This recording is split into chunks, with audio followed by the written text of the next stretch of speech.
नमस्कार, स्वागत है आप सभी का एक बार फिर से ज्ञान परंपरा में। टॉपिक आपको पता ही है कि हम किस पर चर्चा करने जा रहे हैं। सबसे ज़्यादा समस्या करिकुलम वाला जो आपका पेपर है, सेकंड पेपर है, उसमें आपको हो रही है। कैसे पढ़ें, समझ में नहीं आ रहा है, उसके क्वेश्चन कैसे बनेंगे, प्रॉब्लम कहाँ पर है। तो पहले प्रॉब्लम को डायग्नोज कर लेना। डायग्नोज करने से पता चलेगा कि समस्या किस जगह पर है।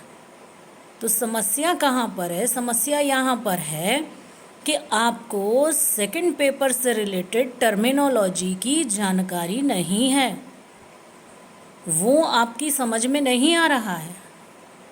जब तक आप कोर्स, कंटेंट, सिलेबस, करिकुलम, ये चार शब्द एक जैसे हैं, यूज़ होते हैं, आपको इनका अर्थ नहीं पता होगा, तब तक आप इनसे संबंधित कंटेंट को ना तो पढ़ पाएंगे और ना ही मल्टीपल चॉइस क्वेश्चन भी इनके आपकी समझ में आएंगे।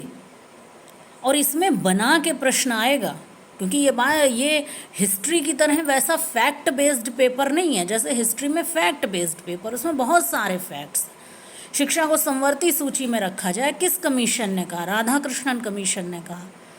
किसने त्रिभाषा फॉर्मूला दिया? तो कोठारी कमीशन ने दिया। सीधे सीधे फैक्ट्स हैं। लेकिन ये कॉन्सेप्ट बेस्ड पेपर है, इसमें कॉन्सेप्ट समझना पड़ेगा। और यहाँ समस्या यही है कि इसके कॉन्सेप्ट आपको समझ में नहीं आ रहे हैं, इसकी टर्मिनोलॉजी आपकी समझ में नहीं आ रही है। जब तक आप फॉर्मेटिव और समेटिव एवेल्युएशन क्या है ये नहीं जानेंगे, तब तक आप इससे जुड़े प्रश्न का उत्तर नहीं दे पाएंगे। कि केवल आपको सामने मल्टीपल चॉइस क्वेश्चन आ गया और आप लिख ले जाएंगे। कैसे लिख लेंगे भाई? कंटिन्यूअस कॉम्प्रिहेंसिव एवेल्युएशन क्या है ये हमको जानना पड़ेगा। तो इसकी कुछ जो शब्दावली है वो आपको जब तक क्लियर नहीं होगी, तब तक आप इस पेपर को ठीक से नहीं पढ़ पाएंगे। यही मूल कारण है इस पेपर में समस्या के होने का। तो हम आपके लिए वीडियो लाने जा रहे हैं जिसमें कुछ कॉन्सेप्ट्स को क्लियर करेंगे। कैसे? जैसे क्लास में क्लियर करते हैं। मैडम ये जो क्वेश्चंस हैं ये बना दीजिए। अगर बना भी दें प्रश्न तो भी समझना मुश्किल होगा।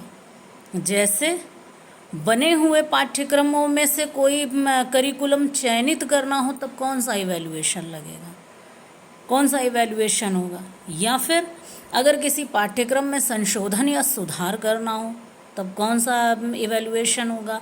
किसी पाठ्य पुस्तक का निर्माण हो रहा है, तब कौन सा इवैल्यूएशन होगा? किसी पाठ्य पुस्तक का चयन करना है, तब कौन सा इवैल्यूएशन होगा? अगर अप्लाइड मोड में प्रश्न आया तो और समस्या होगी। इसलिए कुछ कॉन्सेप्ट्स आप क्लियर कर लीजिए। मल्टीपल चॉइस क्वेश्चन आपको जहाँ से मिल रहे हों आप वहाँ से देख लीजिए। हम 2-4 वीडियो ऐसे टॉपिक्स पर बना देंगे जिनसे आपको टर्मिनोलॉजी क्लियर हो जाएगी। उनको पढ़ने के बाद आप इस पेपर के बचे हुए हिस्से को अपने आप सरलता से किताब से पढ़ पाएंगे। तो इस वीडियो को यहीं समाप्त करते हैं और जल्दी ही आपको सीधे जो आपका पेपर है उससे संबंधित वीडियो मिल जाएगा। आपने हमको सुना, इसके लिए धन्यवाद। नमस्कार।